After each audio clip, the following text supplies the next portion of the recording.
তো আমি কিন্তু দাঁড়িয়ে আছি এটা কিন্তু হচ্ছে কাজীপুরের কিন্তু হচ্ছে এটা কি যেন কিন্তু গ্রামের নাম শ্রীপুরে।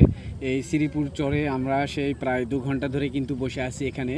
এখানে কিন্তু বসে থাকতে থাকতে আমাদের অবস্থা কিন্তু এতটাই খারাপ হয়েছে, কিন্তু নৌকা পাচ্ছি না। কিন্তু এখানে যদি সরকার ইচ্ছে করতো, আপনারা দেখতেন এখানে মাত্র কিন্তু 2 কিলোমিটার কিন্তু মাত্র রাস্তা। এই 2 কিলোমিটার কিন্তু রাস্তা যদি এই ব্রিজ নির্মাণ করতো, কিন্তু এই যমুনা সেতুর মতো দ্বিতীয় যমুনা সেতু কিন্তু সত্যিই কিন্তু এই যমুনা সেতু কিন্তু এখানে নির্মাণ করলে তাহলে আমাদের এভাবে কিন্তু 2 ঘন্টার মধ্যে বসে থাকতে হতো না।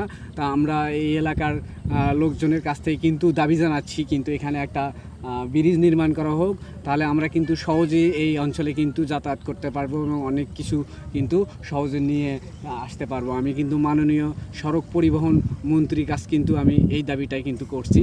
আমার দাবিটা কিন্তু যেন